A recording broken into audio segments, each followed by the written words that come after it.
Good morning, good afternoon to our dear audience. Thank you so much for joining us for the very last session of the India Africa ICT Expo 2021. Thank you for joining us. This session is named Inside the Innovator's Mind, New Vistas for Digital Africa. And particularly what this will be discussing, we'll be talking about the opportunities that innovation or innovators have in terms of solving socioeconomic challenges and for sustainable economic growth. Now, today I am actually joined by a great wealth of speakers who are captains of industry and experts in the area of innovation. I'm going to introduce my panelists one by one, and I hope that you're excited to hear from them and learn one or two things from each. So I will start by introducing first myself. I am Alice Higiro, and I'm very happy to be your moderator for this session. And we've enjoyed all the other sessions before this, and so I'm very excited about this particular one too. So my speakers here today are Mr. Jeet Vijay, the CEO of Meity Startup Hub at Ministry of Electronics and Information Technology in the Government of India. Mr. Vijay, you're very welcome. Great. Thank you, Alice. Appreciate this opportunity and looking forward to the discussion. Awesome. Thank you, Mr. Vijay. Up next, we have Mr. Parvez Alam, CEO and Director of Crescent Innovation and Incubation Council in India. Mr. Parvez, you're very welcome. I apologize if I mispronounce your name. Please do correct me. It's okay, Alice. It's right. You're right. Thank you. All right. Thank you so much for joining us. Next, we have Mr. Lavine Singh, the CEO of Tsiko Africa Technologies in South Africa. Mr. Singh, you're very welcome to the session.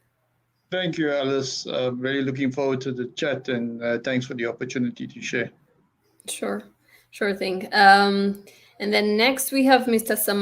Saxena, who works at Astrome Technologies in India. Mr. Saxena, you're very welcome. Thank you, Alice. So like everyone else, I'm also looking forward to hear from everyone more than what I have to say. Excellent. Thank you very much, and you're welcome. And lastly, we have Mr. Abhijit Chaudhary, the founder and CEO of Niral Networks in India as well. Yeah, Mr. Abhijit, you're very welcome. Yeah, thank you, Alice, and hello, everybody. Pretty excited to be part of this discussion and looking forward. Thank you. Excellent. Thank you very much, speakers. I hope that I did not mispronounce anyone's name. If I did, please do correct me. So right now, I'm just going to give you an opportunity to tell us who you are. In each of you, you tell us who you are, what you do, and where you work. And then after that, we'll jump straight into the session. If that's okay with you, Mr. Vijay, we'll start with you. Of course, Alice. So my name is Jeet, as everyone has heard. I work at the Ministry of Electronics and IT in the Government of India in Delhi as the CEO for the Startup Hub. Startup Hub is an initiative of the ministry to consolidate and work with startups across the nation, particularly in high-tech and deep-tech areas. Thank you, Mr. Vijay. Up next, we have Mr. Parvez. Hi, I'm Parvez, and I'm the CEO of Crescent Innovation Incubation Council. So we are actually a startup business incubator. We are operating from Chennai. We support startups on various fronts, on helping from mentoring to raising money and then reaching out to market. Thank you. Fantastic. Mr. Singh, over to you. Thanks, Alice. Yeah, Lavine Singh here. I'm the CEO of Siko Africa Technologies, tech business based out of Johannesburg in South Africa. And we focus on a number of digital transformation related opportunities, working with startups, brewing our own startups in-house as well. So yeah, a bit of a mixed mash of technology offerings. Amazing. Thank you very much, Mr. Singh. Mr. Saxena? Yeah, thank you, Alice. So my name is Samar Saxena. I've been working at Astrome here at Bangalore. So we are a deep tech startup who is in the domain of making a patented millimeter wave 5G device for basically backhaul services. Great, thank you very much. And Mr. Abhijit, over to you. Yeah, thanks, Ali. So I am Abhijit Chaudhary, co-founder and CEO of Niral Networks. We are headquartered at this point in Bangalore and have an office in US. So what we are trying to build a private 5G infrastructure software stack, which would be used to develop your own last mile like connectivity solution within the enterprise or rural, which is affordable and simple. Thanks. Fantastic. Thank you very much. Now, audience, I think you can now see what I meant when I said we have captains of industry here and experts who are really relevant for the conversation of this afternoon or this morning, depending on where you are. All right. So thank you very much for tuning in. Right now, we're just going to jump straight into the panel questions. Mr. Vijay and Mr. Singh, allow me to start with you and ask you to start us off and just help us to understand what the innovation ecosystem in your particular region looks like and sort of what the landscape looks like in your ecosystem. Mr. Vijay, you give us the India perspective, and then Mr. Singh can give us the South Africa or Africa perspective. Mr. Vijay, over to you. Thank you so much. See, when we start thinking about the ecosystem in India, it's quite a journey that we've had. So innovation and frugal innovation in particular has been part of the Indian DNA from age immemorial. If you start thinking about it, how the Indians have been operating. But when I want to point out is that starting in 2016, when our Honorable Prime Minister launched a mission called Startup India, from then till now, within 5 years, India has become the second largest startup hub in the world. More than 50,000 startups are operating in India. And if you look at it, the number of unicorns that are created in India is increasing and increasing at a rapid rate year over year. And so these are not just the startups that you look at in the, let's say, SaaS or the high-tech world. These are the startups that are in social impact domains as well. India is a country that's very heterogeneous. It's very large. Demographically, it's very different. So now what Indian government has been working on is making sure how do you create the culture of innovation and entrepreneurship in our country. And it is that effort that has led us to realize the vision of our Prime Minister, because if you look at every single ministry, it has been working hand in hand with the private sector to nourish the startups of today, which are the industries of tomorrow.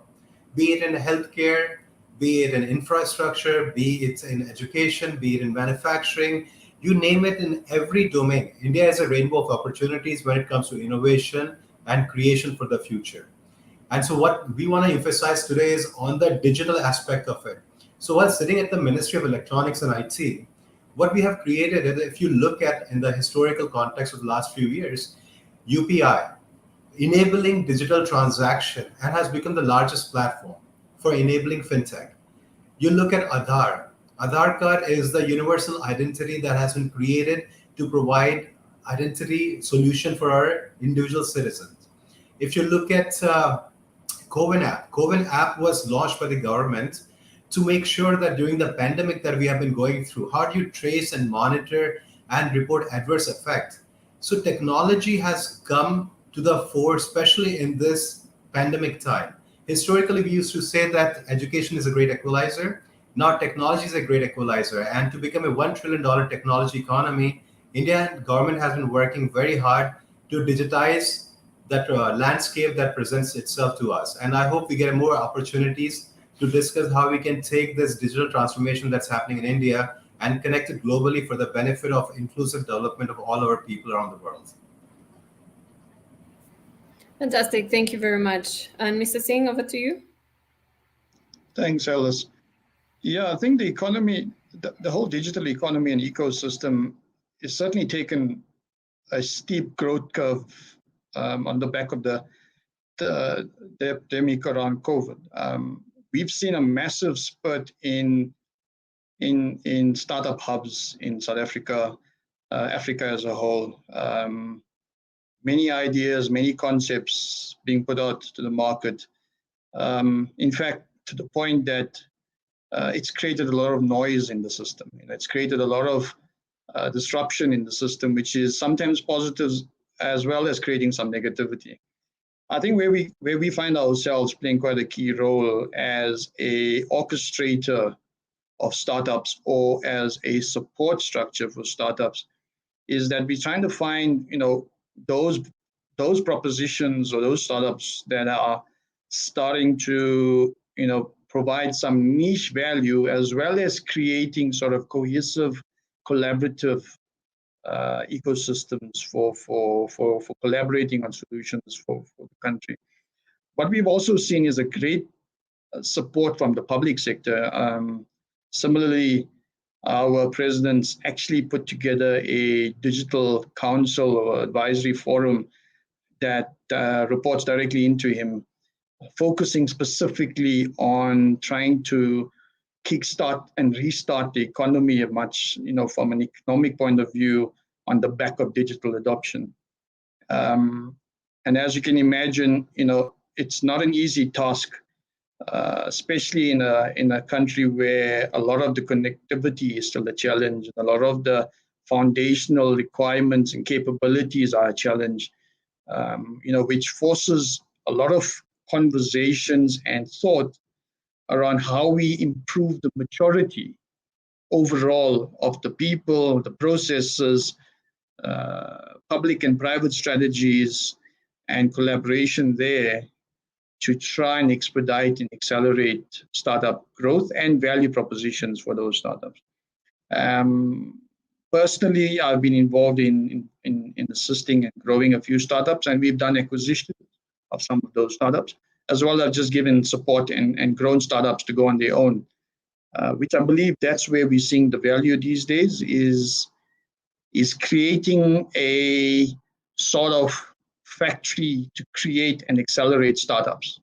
And that's where we're seeing a lot of value moving forward, and also to advise private and public sector on how best to adopt digital and concepts and technologies that come with that to reach optimum value as fast as possible, and to make commercial sense on those, which is often something that is overlooked, is the commercial side of this.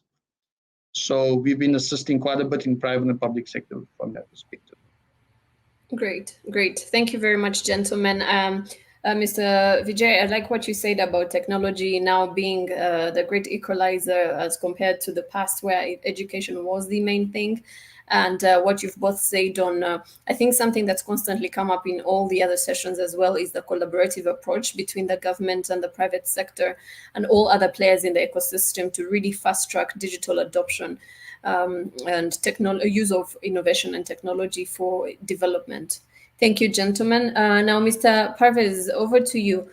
Can you help us understand, for someone who is in the audience who hasn't interacted with the terminologies that we are using here before, or who doesn't know much about the innovation ecosystem, can you help us understand, is innovation relevant to some sectors only, or is it relevant to all sectors in terms of problem solving?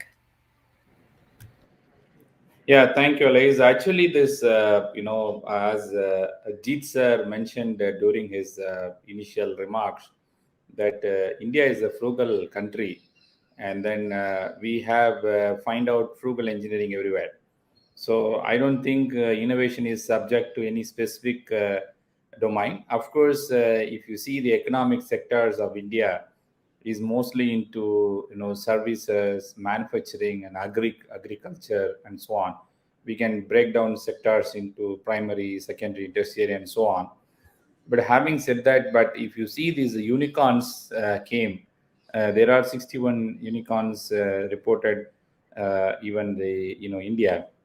If you see, most of them are in the fintech, edutech, and e-commerce, and software service platform, and so on. So while we can't neglect that innovation is part of particular sector, but the sector which is more scalable, in fact the unicorns came up because of the investments they have received. So I have spoken to many investors. They say that they rate the top 3 parameters for any innovation to get invested. So the number one they said is the scalability.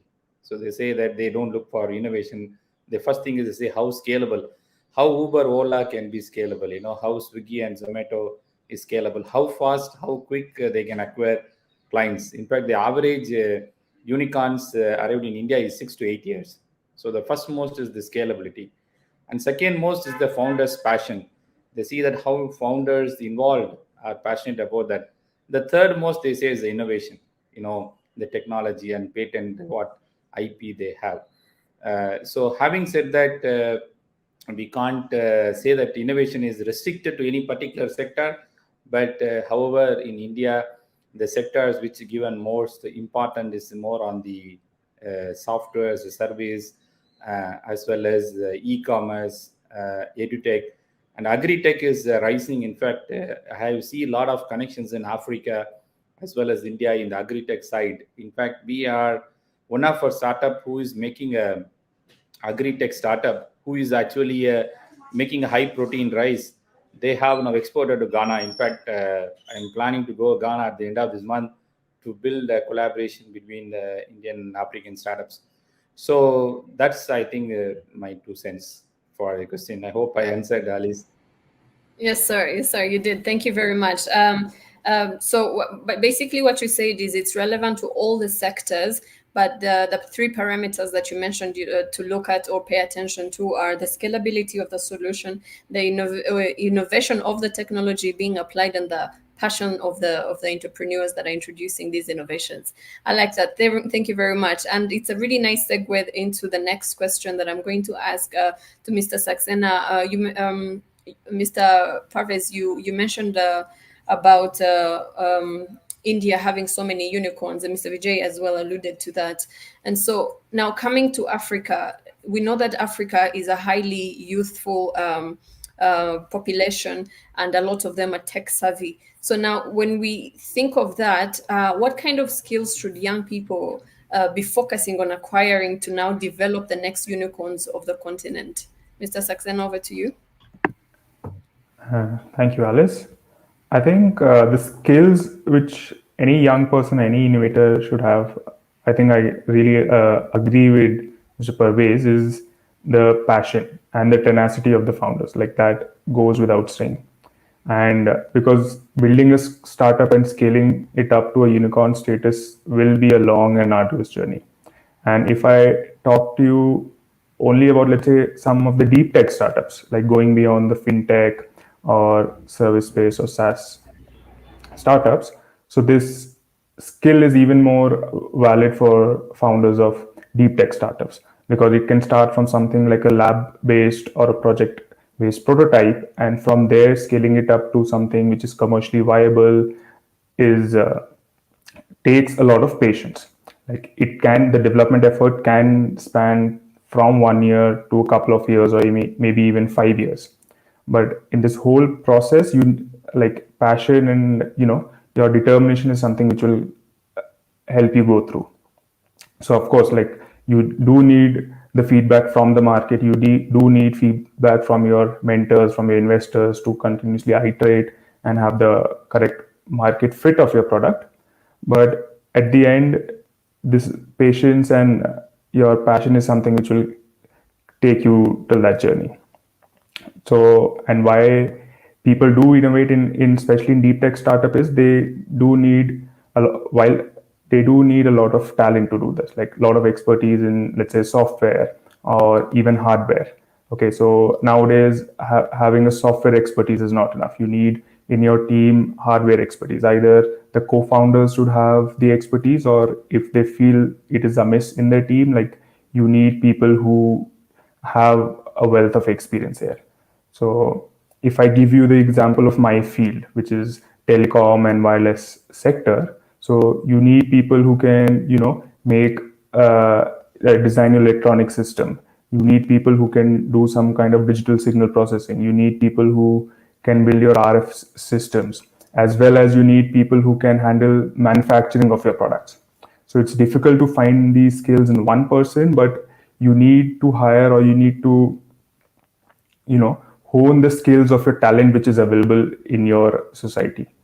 And sometimes it's not easy, but if you find people who have experience in these sectors and are equally passionate as you, it will really result in your product, like I said, taking it from a lab to a commercially viable product.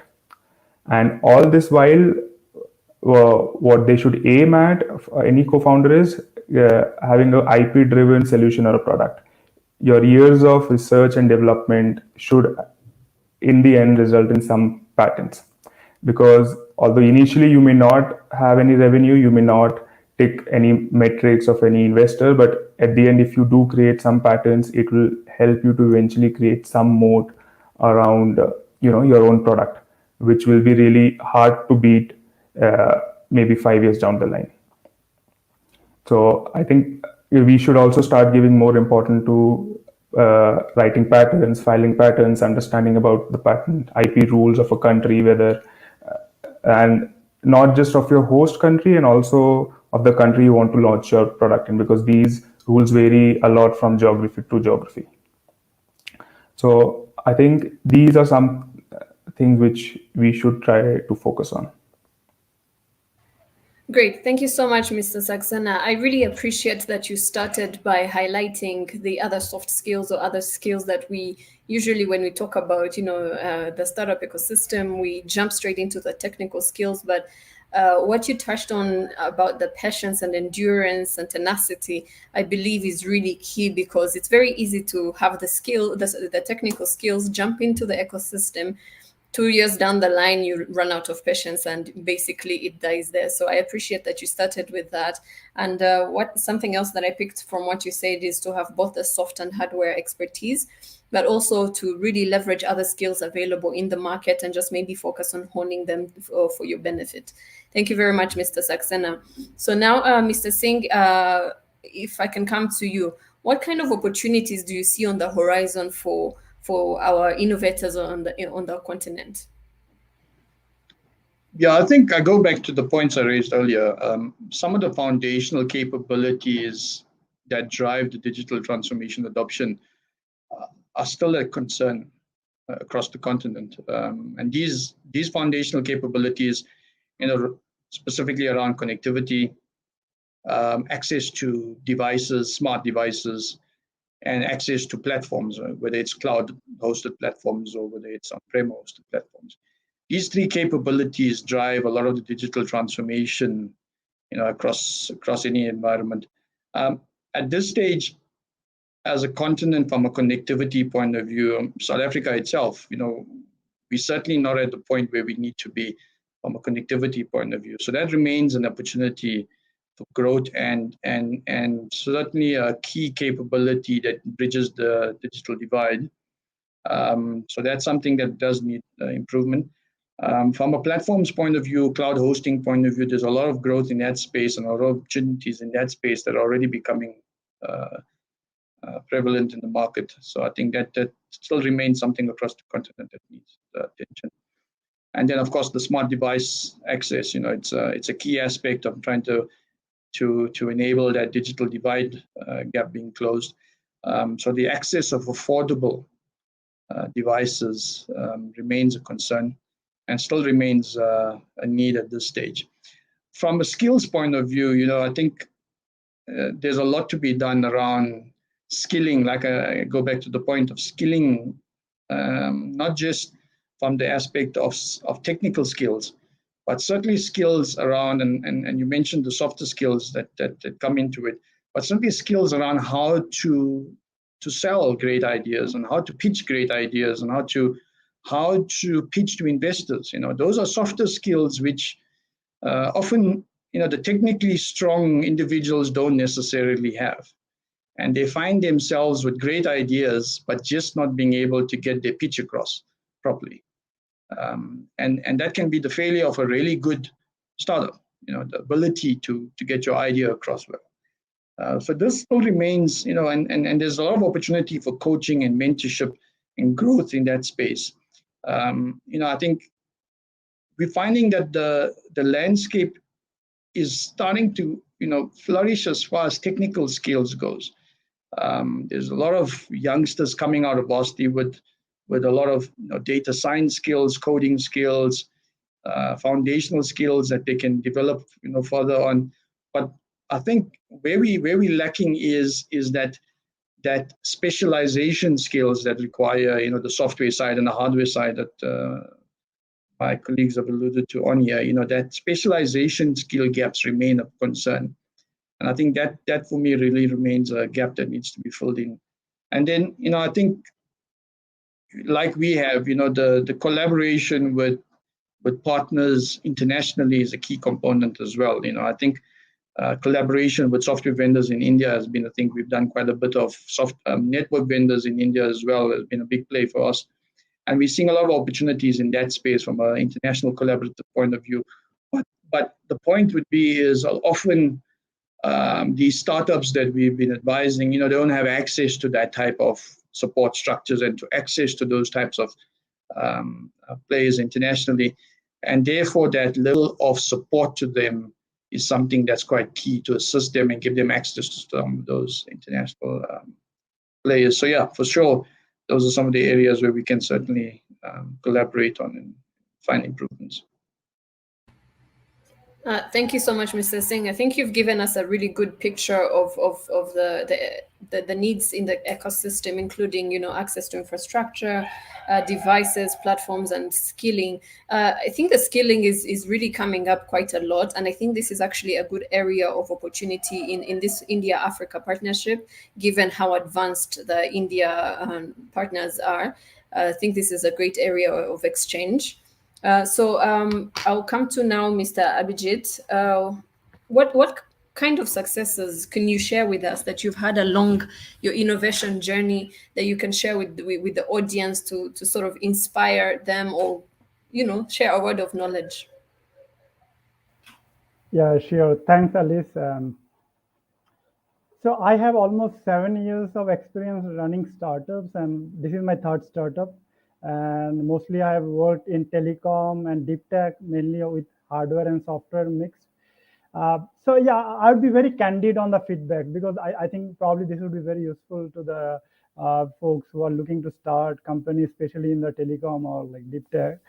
Is that whenever, when you start and embark into the digital, the startup journey, I think one thing you have to look into is that you have to have some idea about what you want to build, and you have to really focus on that. Like when I started my first company and started working on that, we had so many ideas into our mind, like it was always playing to us. But it is always important that you focus on a single idea and try to work that idea or discuss that idea with the customers, probably try to get some paid customer or people who wants to trial that solution, even if you don't have a solution, right? Because if you start building the solution, spend around 6 months to 1 year to build a solution, then you go to the customer. By that time, you may figure out that the customers don't need that solution. Maybe something you thought earlier makes more sense. So it's always very important that in the initial 2 years, you have to be very careful. You have to be ready to fail fast if the idea is not good, and pivot and start again, right? And especially with telco startups or the deep tech startups, it is more important. You play with hardware, you have to do some capital expenditure. So you should be very, you should actually be talking to a lot of customers. And one way we did that is that we ensured even when we didn't have a product, we did create a digital brand. We had a great website, we had good presence in LinkedIn, we had a great SEO, search engine optimization running, and we got direct input from the customer, like they want this product. Okay, you have this in your website. Can we take that? And we got customers from Africa, Europe, though we are based in India, calling us because we are a digital presence, right? I think that is absolutely important. While you are building the product, that input from the customer, not only from India, whom you can probably directly reach, but also have a digital presence which will help you to get people from outside India to give you feedback, is very important. And that's absolutely important, I would say. We should have that correctly. And the other part which is important is do not always wait to get the full product ready. Even if you get the customer is interested in the product, whenever you build part of the feature, try to show that to the customer, in the sense that you should demo it to customer, maybe present it somewhere, demo it to customers, do some trials, etc., to get more feedback. I think that is very important for any companies in deep tech. Otherwise, we'll lose like 1 year, 2 years just doing something which does not make sense, and then like after that we really start building ourselves. And lastly, one more important part is that when you are like building the digital presence, you should also develop a lot of business. In the sense, you should develop the ecosystem. You should connect to the right partners, like the system integrators, maybe to the operators, maybe the OEM vendors, to the ODM vendors, I mean the device vendors. You should create that ecosystem. It should not be you build the product, then you build the ecosystem. You start engaging with the bigger companies, the OEMs, the system integrators from the beginning. And that's why I think startup, especially in telecom, and is pretty challenging. And if you are not funded, it's all the more complex. So, but you need to do all those things from ground up, from the beginning. And absolutely, I would request all of them to have that doing from the beginning. And one most important thing which I felt like initially is that in my first startup, in my first 3 years, I did not have any income. So I did not have any income for the first 3 months, 3 years. So you should always have a backup source of income when you are running the startup. Either you have good amount of money in your bank, or you do some consulting, whatever you do, but you ensure that you have enough money to run your family. Otherwise, you will not be able to concentrate on anything if things are going awry. So that's very important, and I would really suggest people to look into that seriously. Thanks, Alice. Thank you so much, Mr. Abhijit. You've really just inspired me. Listening to you myself, I want to go out there and be an innovator. So thank you so much. If I can summarize what you said, you touched on something that relates back to what Mr. Singh had said about specialization. Find that one area, focus on that one area, become the expert and the best in that particular area. And also you mentioned about agility and having iterative approaches, to have consistent or constant feedback loops with customers so that your solutions remain relevant, be willing to fail forward, and also pivot when things don't work out. And I think it was Mr. Saxena who also alluded to this. You said to invest in research and development, keep yourself informed and constantly learning, and also have a backup or a source of income. Thank you so much, Mr. Abhijit. I think I will become an innovator myself after this this summit. Thank you. All right, so over to you now, Mr. Parvez again. We know that policies can both be a blocker or an enabler of innovation. What kind of considerations should governments be having in order to unlock or not choke innovation? Yeah, I think COVID-19 is itself is a great example, and then India, as all our Indians agree, that we rise up to the occasion, and then we proved that digitization is the way. In fact, India is the second fastest digitized economy, and then our Prime Minister is personally pushing it to make it happen. So many small businesses actually survived. And then they have given they have proved themselves that they are better competitive advantage than the big corporates and so on. But having said that, the government should support them. For example, now the Startup India, thanks to the initiative from Startup India as well as the Meity and other, they are extraordinarily doing good job in supporting startups. For example, now many ministries have already considered to involve startups in the public procurement, preferential treatment in the public procurement. That is up to a certain level, the first right of refusal will be given to the startups. Then it will be handed over to the corporate. So is public procurement, involving startups in the public procurement is a great move. Already some ministries have started doing it in India, and then they should continue to do it. And second is the subsidies and capital subsidies and so on, and capital grants. So many state governments I belong to the state of Tamil Nadu, so they started giving a lot of supports to the startups in terms of the grants.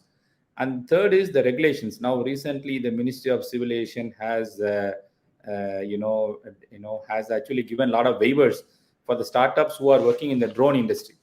So they say that they can't meet some of the regulatory conditions. So they have waived even some policies in the regulatory side. I just saw that published recently. So they have gone even up to that level. So I think this I would say COVID is a ban or boon. So I would say is a now boon coming up for the India, especially for all the ministries are supporting up. But still a lot more push need to be given from the government side. But I was just going through what African side, our counterpart is doing. But I saw there is Africa Agenda 2063, where I see a lot of blueprint and master plan coming up to transfer, Africa into the global powerhouse. And I saw there are 500 plus African companies are getting into technology-enabled, innovations, and then over 640 tech hubs across India, across continent of Africa supporting, and then African startups valuation now crossing $1 billion and so on. I think this is a very right time for we are having and discussing about India, Africa in the ICT side. That's my 2 cents. Thank you. Perfect. Thank you so much, Mr. Parvez. What I picked from you is to really be intentional in supporting startups, and some of the things that your government has done is to involve, startups in public procurement, and to an extent giving them preferential treatment, providing subsidies in terms of grants and to their capital, and also accommodating them in relation to regulations, to even emerging technologies and things that we haven't seen before. Maybe. Thank you so much, and for the highlight on the Africa interventions as well. All right, over to you, Mr. Vijay. Could you share with us? I think you've already touched a little bit on this, but we want to hear more on what are India's areas of strength when it comes to innovation. You had mentioned a bit on fintech, but is there something else, and how can we learn from you? See, I'll tell you one thing. Hearing Abhijit talk and Parvez mentioning as well, so it's a passion of young entrepreneurs like Abhijit, right? Which actually motivates the government to put in resources, because it's on the back of these young dreamers that the new India is being built. That's what our Honorable Prime Minister said, that it's India is going to be built by this demographic dividend that we have, and these are the people that take it to the frontiers of the heights. Now, when we look at it in terms of the technology area, so the ministry has been working very diligently on the emerging technology space as well, right? So in India, there's just like in Africa, we share a lot of similarities, right? We have demographic, drive, and dreams, which are all very similar, right? Be it the demographic or the drive that the young population has, or the dreams that we all aspire to come out of that emerging country paradigm and to realize our dreams. But where do we really need to sync up, and what can we learn from? Of course, when we talk more, concrete-wise, we can say there is opportunity for market, for investments, for co-creation, for technology transfer. But I think those are very prescriptive measures. Where we look at it is that, of course, there's 5G happening, there's robotics happening, there's drone, then now anti-drone technologies happening, there's quantum computing, supercomputing, everything is happening. Social impact startups are coming up. But what is the fundamental thing that leads to the creation of all these things, right? It's the collaboration. Collaboration leads to community creation. It leads to innovation. And this is where I want to harp back on the point of technology. Who are our friends, right? And who are our family? It's the people we communicate with, right? We become close to them because we talk to them. Now, technology is allowing us to redefine the paradigm of who our friends are, who our families are, because we can talk to anybody sitting anywhere today on this VC, right? On this virtual conferencing platform.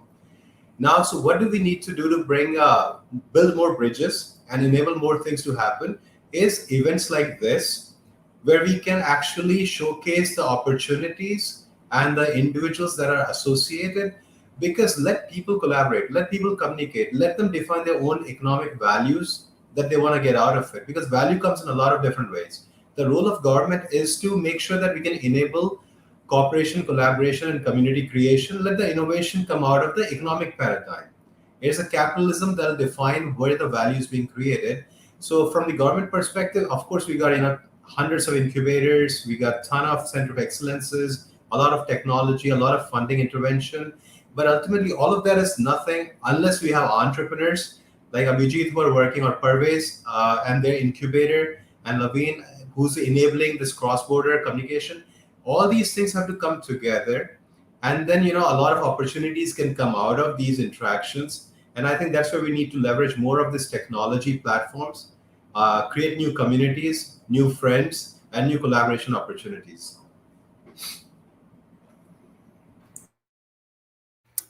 Fantastic. That was really, really brilliant, Mr. Vijay. Thank you so much. So basically create more opportunities for interaction and co-creation between the different communities. And from there, I think we even discover new problems that we did not know or did not anticipate, and also crowdsource solutions. Thank you very much. I like something that you said at the beginning, that the new India is built on the passion of young people and their dreams. So I really, really like that, and how intentional your government is to supporting them. Thank you so much. I'll move now to Mr. Saxena, and I'll ask you, given the current parameters, the current landscape of, with COVID-19, the global crisis, what do innovators need to be able to function or thrive in such an economy, or in such a time as this? So I think what innovators need, especially in COVID, is we need a robust ecosystem of startups, which has focused mentorship and attention given to them. I think, but from an Indian perspective, I think over the last 5 years, 10 years, it has tremendously improved from where we were in 2010 to the kind of startups being funded then, to cut short to 2021, like the deep tech startups, the startups which don't have a low-hanging fruit, they are also attaining the status of unicorn. So from that perspective, over the last 10 to 20 years, we have greatly improved as an ecosystem, or as a society which really encourages startups to scale up. But we also have had those investors who can take that risk. Okay, so for example, for any deep tech startup, you need investors also who are patient and who understand the pain points which which the founders themselves understand. So, and they don't just force you to tick off some metrics, or because at the initial few years, you may not even earn any revenue. So you need people, you need mentors who understand this and help you help you in that journey. And one thing which everyone is alluding to, I will also come back and highlight the importance of that, is how cross collaboration is important. So cross collaboration between startups, cross collaboration between startup and a big company, or between startup and, let's say, any government R&D facility, is also really important. So my personal experience has always been that the government R&D labs, for example, if you approach them, if you tell them what you're doing, so they are also helpful. And it has helped me in my career, my startup, and I feel more and more people across India should also look at that. They might not have been used that much, but that is also a very good platform with set infrastructure already there. And of course, wherever there are any points of interaction between your company and the government, there are always scope of improvement there, like to make those interactions smoother and less friction, with more frictionless, as something like which we say as ease of doing business. And online such sessions decide what we are doing. So whereas companies across sectors, companies across geographies can also learn from each other's failures, each other's success stories. You also need motivation, right? Not passion and patience and hard work will take you there, but you also need to get motivated by success stories of others. So it will help you stay motivated, stay on course, as well as save a lot of time, maybe months or years, in not going or making the same mistake as someone else has done.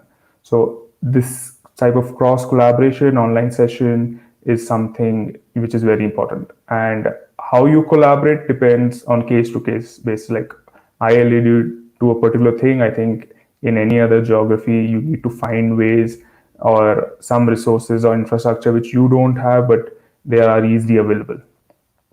So that is something we all need to work on. And at the end, I think with work from home becoming more popular in companies, I think it also like one precaution which we all need to take is like with sometimes the professional and personal life blurring, like the boundary between them blurring. Like you should also understand it's a marathon and not a sprint. So I would suggest to everyone, do take a while to pause, re-energize, and then come back, because you're not running a sprint, you're running a marathon. So I think other than that, whether it's COVID tomorrow, there may be some other problems or innovators, whether in India or Africa. I think we all will find a way out, at least, and the ones which stay will really have a lot of something really good going on. That's why they have survived. So at the end, innovators or startups will survive. Great. Thank you very much, Mr. Saxena.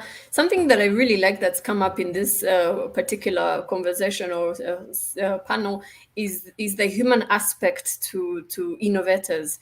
We appreciate the technology part, we appreciate the business part, and be driven, be passionate, and all of that. But there's come up something more than once about taking care of yourself.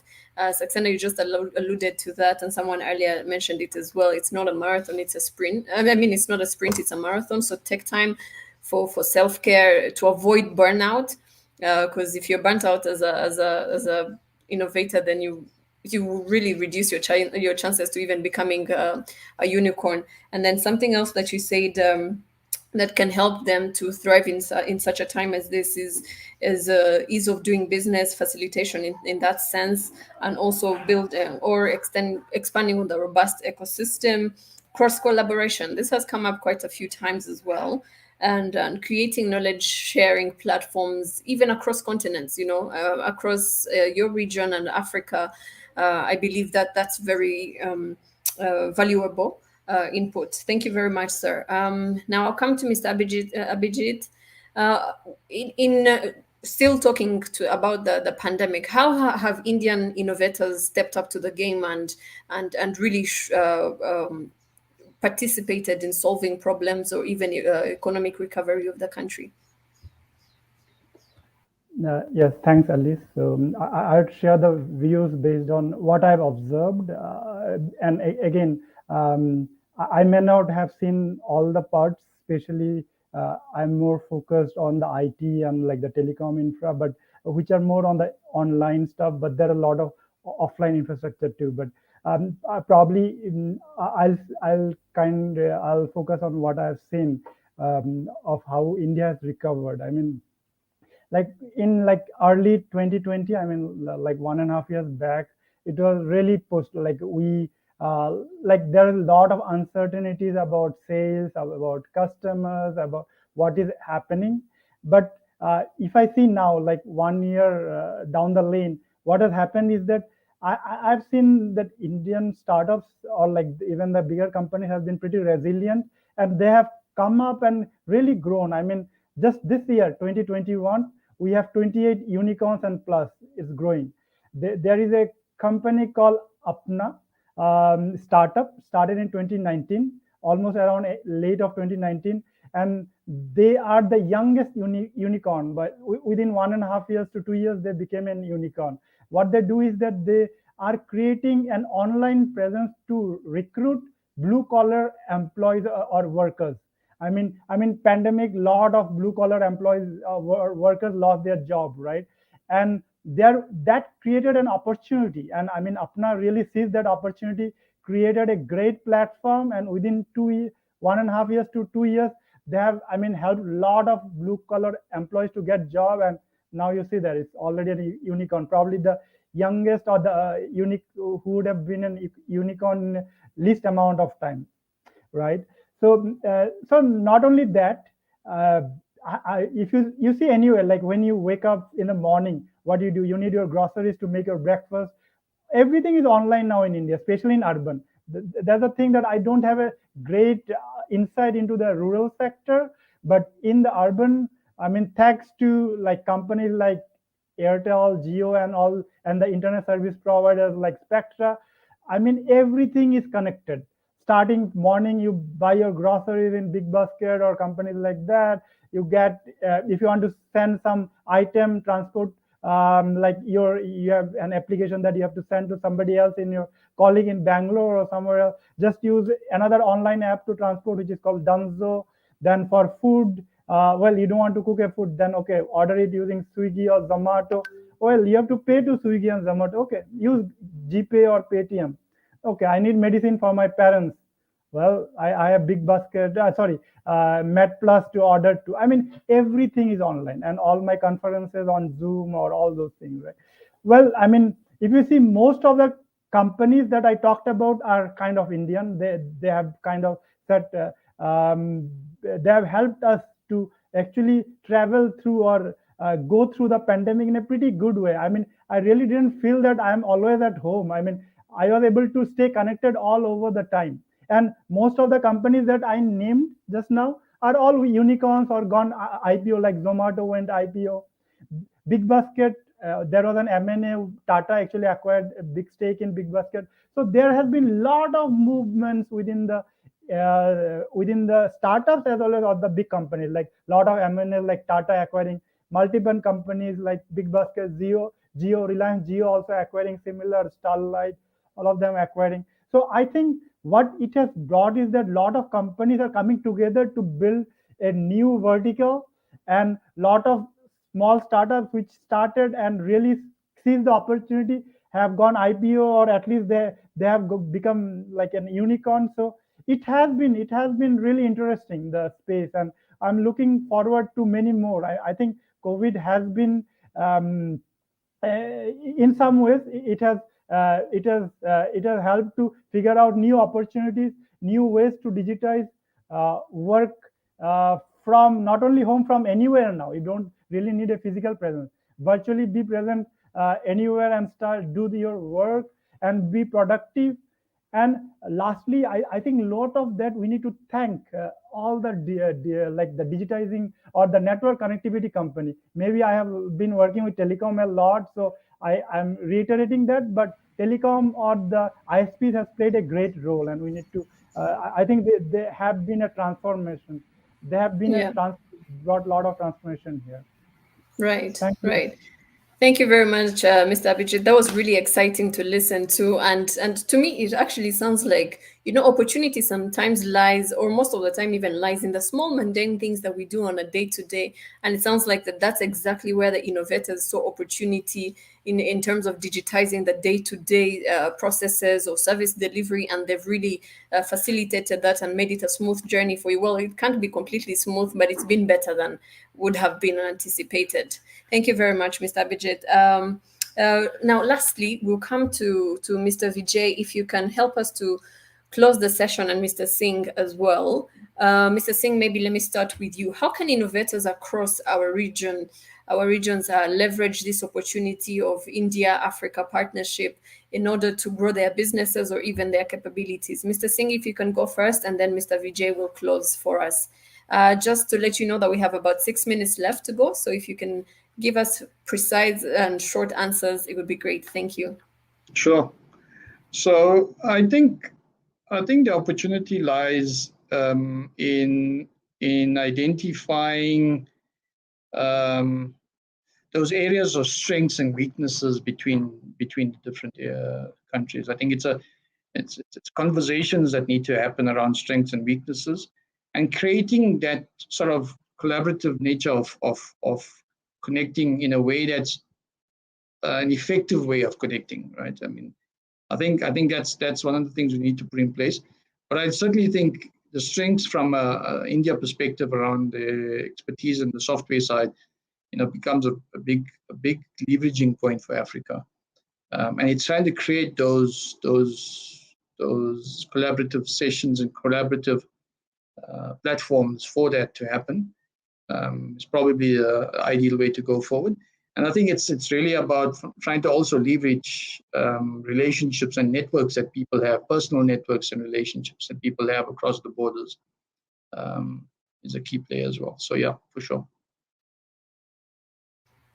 Thank you very much. So identify areas of strengths and weaknesses and figure out what collaborative ways would be effective for this particular relationship. Thank you so much. Mr. Vijay, over to you. Thank you so much. So when I think about this, it's historically put in the context. So what drives our human evolution is communication, transportation, and transaction. These are the three technologies that actually drive the growth of economies and societies as we evolve. Now, these problems are common for every continent, every country, be it transaction, transportation, and communication. Africa definitely has a need for improvement in all those three. India has been working on, especially in the transaction part and communication, like what WhatsApp and others have done.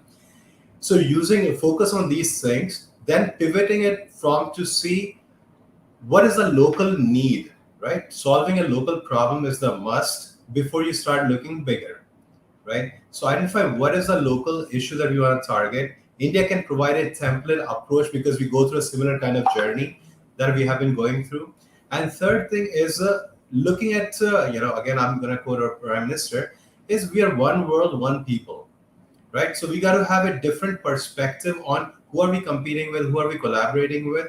So identify the problem, focus deeply on it, and find the collaborations. And nobody's bigger, nobody's smaller. Somebody can give money, somebody can give market, somebody can give intellect, right? So, and somebody can give the passion. So partnerships can come in a lot of ways. We just need to make sure that we can collaborate, we can find opportunities, and we can create something together because we live in one world and the future of the humanity depends on collaboration. Thank you very much. That was short and sweet. Thank you to you, Mr. Vijay and Mr. Singh. I like what you ended with. To me, that sounded like India is the big brother that's gone through a few things before and has figured out ways to navigate them. And so saying to younger brother Africa, hey, here's the different ways that you could possibly approach this. Thank you so much, gentlemen. This has been a very interesting and very interactive session. I've personally learned so much, and I hope that our audience has enjoyed the session as well. And so maybe to just close off, if you can very briefly give us a parting word, a motivational word that our audience can leave this session with and never forget you. Bye. Thank you very much. So Mr. Vijay, if you can give us your first one. Thank you. I thought I already did. Thank you. Okay, that was it. That's okay. That's okay if you already did. All right, Mr. Parvez, I see you're moving, so maybe just quickly. Yeah, I think we are looking for a lot of India, Africa startups collaboration, and we have already started on it, and then we are looking forward. Awesome. Thank you very much, sir. Mr. Singh? Yeah, I think we've already leveraged the strengths of India, and I think we'd like to open up that network wider, and as much as we can support bi-directionally. And yeah, that's where we'd like to play a significant role in keeping that going.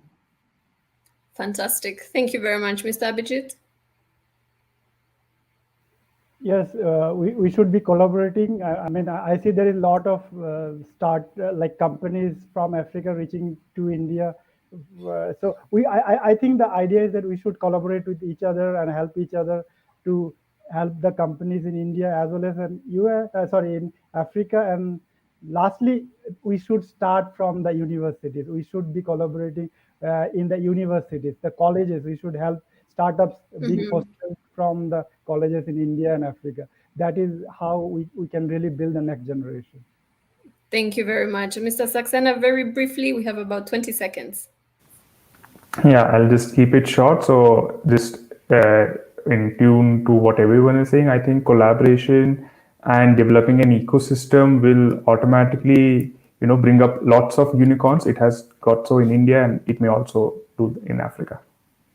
Fantastic. Thank you very much, gentlemen. Thank you to our virtual audience. We have enjoyed speaking to you and sharing some of our knowledge from the panelists. Panelists, thank you so much for your time. We appreciate you. Until next time. Bye-bye.